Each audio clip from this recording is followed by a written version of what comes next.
যে এই মুহূর্তে আমরা আমাদের হোটেল ওখান থেকে হেঁটে চলে এসেছি শ্রী ভূতনাথ মহাদেব মন্দির। এই যে সিঁড়িটা দেখছেন, এই সিঁড়িটা অনেকটা সিঁড়ি, মোটামুটি 70-80-এর মতো সিঁড়ি আছে, ভেঙে ওপরে যেতে হবে।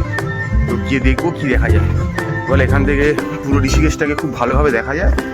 আর এই মন্দিরে নাকি অনেক দেবদেবতা আছে।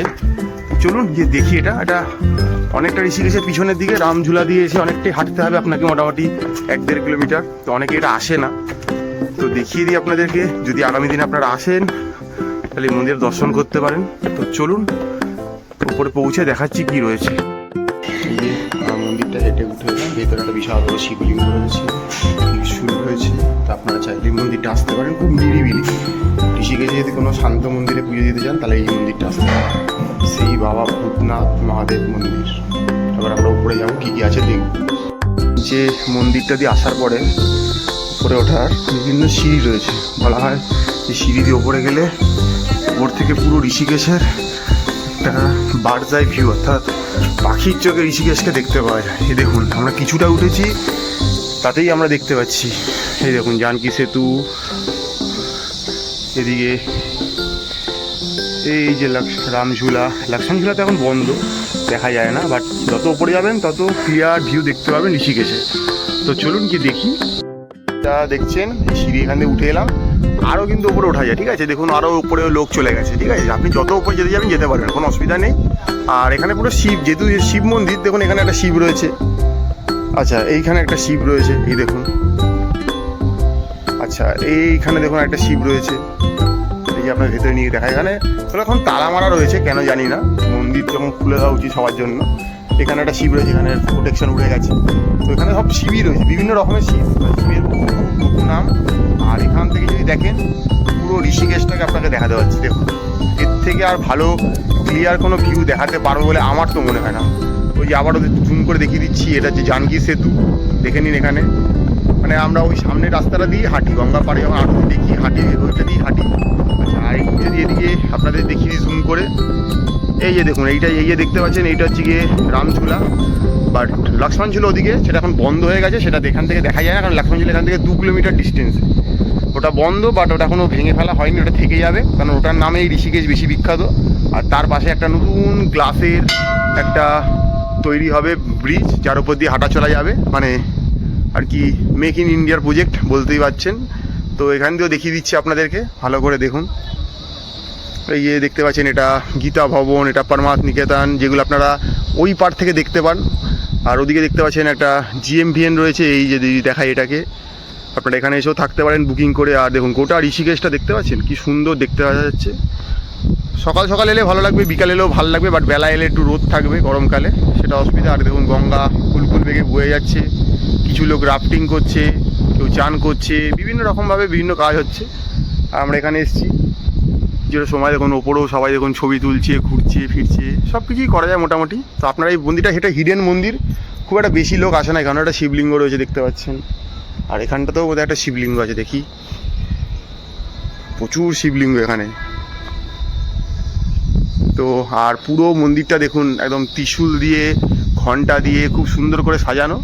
তো সকাল সকাল চলে আসবেন বা বিকাল চলে আসবেন, মনে রাখবেন সকাল 7টা থেকে নিয়ে বিকেল 5টা অবধি এই মন্দিরটা খোলা থাকে। তো এলে দর্শন করতে পারবেন, ভালো লাগবে। হ্যাঁ উঠতে হতে একটু সিঁড়ি ভাঙতে হবে, বয়স্কদের হাতে একটু প্রবলেম হবে। তো এক্স্যাক্ট যদি জায়গা রাস্তার নাম বলেন, আমরা যেখানে রয়েছি সেটা হচ্ছে গিয়ে যোগ গ্রাম বলে একটা জায়গায় রয়েছি আমরা। এটা একটু মানে রামঝুলা থেকে এসে 1-1.5 কিলোমিটার মতো আসতে হয়। তো আর রাস্তার নাম যদি স্বর্গাশ্রম, কিন্তু এক্স্যাক্ট এই রাস্তাটার নাম কি জানি না, কারণ আমরা একটু ঘুরে ঘুরে এসেছি, 2-3টে রাস্তা যেখানে আসার। তো আপনারা কাউকে জিজ্ঞেস করে নেবেন। আর এই মন্দির অনেক দূর থেকে দেখতে পাওয়া যায়। তো মন্দিরটার নাম আবারও বলে দিচ্ছি আপনাদেরকে, শ্রী ভূতনাথ মহাদেব মন্দির। এসে কাউকে জিজ্ঞেস করবে রামঝুলার এখানে, যে কেউ দেখিয়ে দেবে। আপনারা রাস্তা ধরে চলে আসবেন, একটা নিরিবিলি জায়গা, দেখুন চারপাশটা পুরো পাহাড়ে ঘেরা, ঝোপ ঝাড় জঙ্গল রয়েছে এখানটা। এলে ভালো লাগবে, নিচে পুজো দিতে পারবেন, দেখলেন আমরাও পুজো দিলাম তো ছোটো করে। তো আসবেন, কোনো অসুবিধা নেই, ভালো লাগবে। কারণ পপুলার জায়গায় সবাই যান, বাট এই জায়গাটা হিডেন হয়ে রয়ে যাচ্ছে। আমরা অনেক দিন ধরে আসার ইচ্ছা ছিল, সময় পেতাম না, বাট এবারে যেহেতু অনেকটা সময় ধরে আমরা রয়েছি ঋষিকেশে, তাই আমরা এলাম, দেখলাম। আর এখানে যে হাওয়া দিচ্ছে অসম্ভব সুন্দর হাওয়া, বাট রোদ উঠলে আর গরমে এখানে টেকা যাবে না। তো এইটুকুনি দেখছি আর কি কি সারাদিনে এক্সপ্লোর করা যায় সবই তুলে ধরবো আপনাদের সামনে। আসবে ঋষিকেশের নতুন নতুন সব ভিডিও আপনাদের জন্য।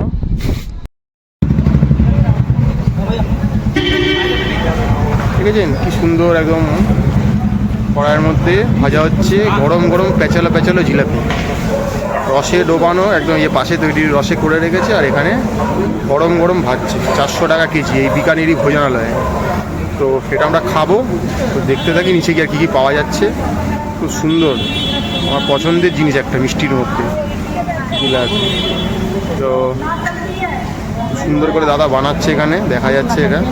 তো আমি যেখানেই দেখি এটা তার ভিডিও বানাই, কারণ আমার এটা হেভি লাগে দেখতে এই কনসেপ্টটা। দেখতে পাচ্ছেন এটা কি, সেই পেঁচালো জিনিসটা যেটা আমার হেভি পছন্দের। মেলা বলুন খেলা বলুন যেখানেই আমি এটা খাই। তো আজকে আমরা সকালবেলা হাঁটতে বেরিয়েছি গঙ্গার পাড় দিয়ে, যে কিছু আজকে আমরা দর্শনীয় স্থানে ঘুরবো। তো ঘোরার পথে আমরা একদম মর্নিংয়ে গেছিলাম ভূতনাথ মহাদেব মন্দির, তারপরে বেরিয়ে আমরা চলে এসেছি এখন পরমাত্ম নিকেতনের ঠিক পিছন দিকটাতে।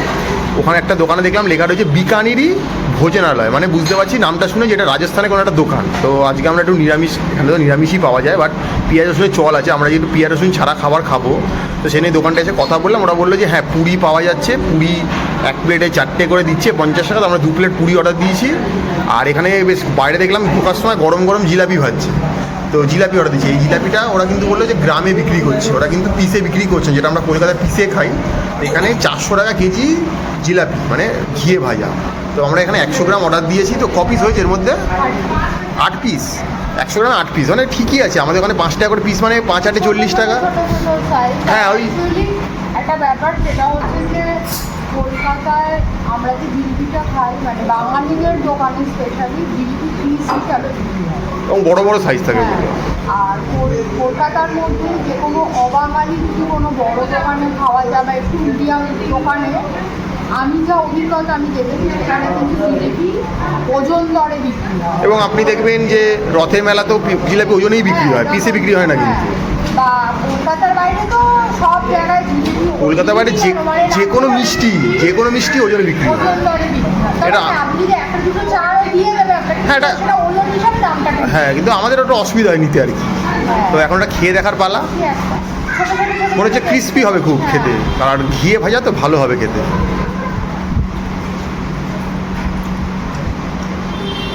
কি মিষ্টি কি খুব বেশি না কম? না মিষ্টি আসলে একদম গরম গরম, তো তারপরে মিষ্টি লাগছে না মুখে। অনেকক্ষণ ধরে রসে ভেজে রাখা হয়, তার এই মিষ্টিটা খুব কড়া হয়ে যায়।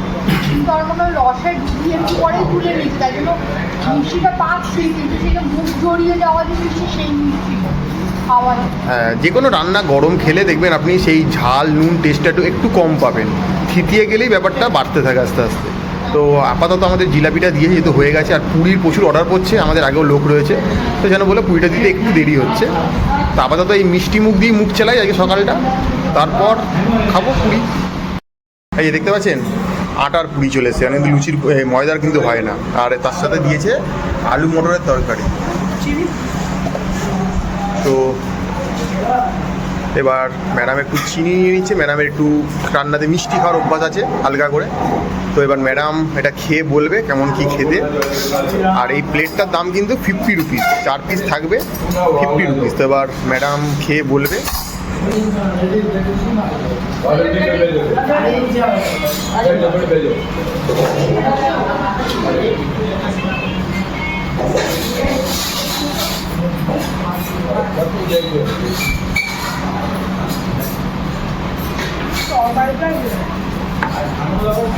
এমনি একটা যারা থাকে না যে আলুটা ট্যাটার করে ঝোল পুরো দেয়, তা দেয়নি।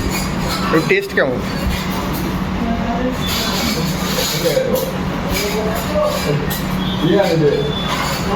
দেখে একটু রগরগে লাগছে, বাট মনে হচ্ছে না রগরগে, আর বেশি ঝাল নেই। ঝালটা নেই, আমার মনে হচ্ছে মিষ্টি হলে ভালো। তো নুন এখানে আছে, আমি একটু চিনি চেয়ে নিয়েছি, দিয়ে করে অ্যাডজাস্ট করবো।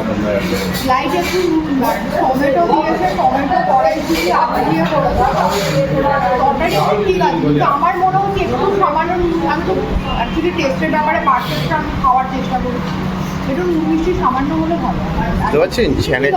চ্যানেলের ফুড টেস্টার বলে কথা এই চ্যানেলের যত ফুডের রিভিউ দেখেন এইখান থেকেই আসে কিন্তু আমাদের একা ভিডিও কোন দেখলেও দেখবেন খালি বলছি হ্যাঁ এত দাম খাচ্ছি ব্যাস এখানে সব ডিটেলসে বলবে কতটা গুঁড়ো ছিল কতটা কী ছিল সব বলে দেবে তো এটাই সকালের আপাতত আজকের প্রাতরাশ হচ্ছে তারপর সারাদিন যা যা চলবে সব দেখানো হবে আপনাদের